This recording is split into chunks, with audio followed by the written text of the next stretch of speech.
हेमंत जेना संपादक राजश्री साहित्य संसद।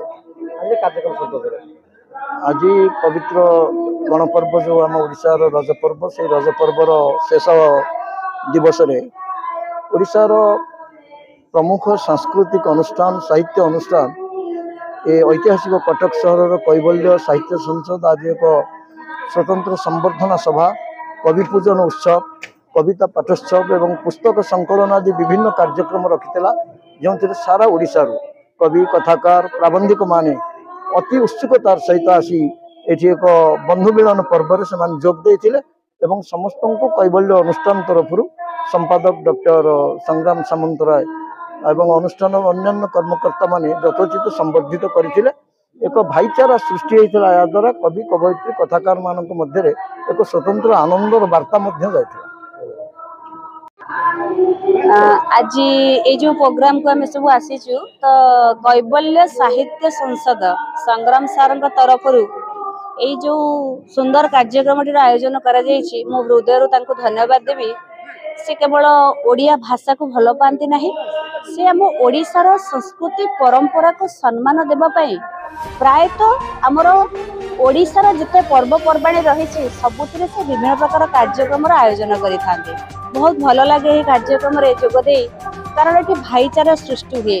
विभिन्न जिल्लारू विभिन्न लेखक लेखिका कवि कवयित्री मानक से निमंत्रण करिथांते आउ सेमानकर बहुत भल भाव सेवा जत्न नियंती सम्मानित करती। कवि लेखक मानकु संग्राम सर जो सम्मान दियंती ताहा प्रकृत रे एक नियारा कार्यक्रम।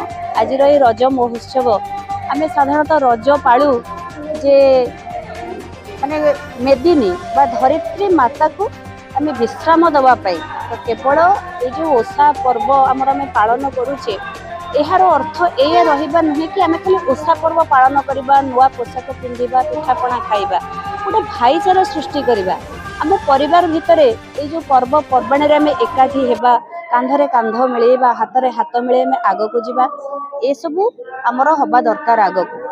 तो बहुत धन्यवाद देवी कैवल्य साहित्य संसद को जेहीपर एक भाईचारा सृष्टि कर सामंतराय प्रतिष्ठाता और संपादक कैवल्य साहित्य संसद। आज आम राज्य स्तरीय बसुमती स्नान सारस्वत महोत्सव 2024 पालन करुचु कैवल्य साहित्य संसद तरफ। आज गोटे रजरे गोटे खुशी एवं आनंदर पर्व पारंपरिक कृषि भित्तिक पर्व को जितेबाला ओडिशार प्रत्येक जिल्लारू कवि कवयित्री सारस्वत स्रष्टा समाजसेवी एवं कृषि कृषक मैंने आसी योगदान करिसेंति आमे आनंद रे अभिभूत हेउचु। साहित्यर अनन्य दिग को आमे स्पर्श करिचु एवं गवेषणात्मक संदर्भ को गवेषक माने मध्यम परिप्रकाश करुचंती। कवि माने गवेषणात्मक कविता मान लिखि आनिचंती पठन करुचंती एवं भक्ति संगीत मध्य गान करागला जगन्नाथकर एवं यही भली भाबे आमे आनंद मनाइलु। रज पान खाइलु रज गीत गाइलु एवं पटादोली कटमट मो भाई मुंडे सुना मुकुट यही भली पारंपरिक लोकगीत को मध्य उद्धृत कले आमर कवि कवयित्री माने गोटे परंपरा को आमे बदलाइबा को चेष्टा करिछु। नुआ परंपरा सहित युवपीढ़ी मानक जोड़िबा पई आमे संस्कृति को आधार करी कार्य करिछु। ओडिया अस्मितार कथा को नहीं जतबे स्वाभिमान कथा उठुची सेतबे ओडिया भाषा साहित्य को गवेषणात्मक भाषा साहित्य रे परिवर्तन करिबा जुग जुग धरी आमको इंग्रेज अमेरिका ब्रिटेन जर्मनी ऑस्ट्रेलिया एमाने आमको ग्रहण करिवे फॉलो करिवे आमर कार्यधारा को तांको देश रे मध्यम परिप्रकाश करिवे तांको पर्वपर्वाणी आम देश को आसीबो भौगोलिक सीमा रेखा बाहर आमे कार्य करिबा एही भली भावधारा नै कैवल्य साहित्य संसद जेतेबेले 10,300 प्रतिभा को संवर्धित करिछि। आमर आभिमुख्य स्पष्ट रहिछि आमे ओडिया भाषा को प्रचार प्रसार करूछु जगन्नाथ संस्कृति को प्रचार प्रसार करूछु एवं आमे गोटे भाईचारार वातावरण समस्त को बांधी रखिबा पई चेष्टा करूछु। धन्यवाद नमस्कार। सर आपनको परिचय आम जानिछु आपण सुदूर बरगड़ू आसछन्ती आपण महाराजा कंस नाम परिचित ओडिशा बासी सारा भारत वर्ष रे मध्य आपण आज जो आसीछन्ती तो कैवल्य सम्मेलन की आपण से विषय किछि कहन। आज्ञा नमस्कार। निश्चित भाव सारा ओडिशा रे आमर ओडिया परंपरा ओडिया भाषा साहित्य संस्कृति समस्त को नहीं आम समस्ते गर्वित।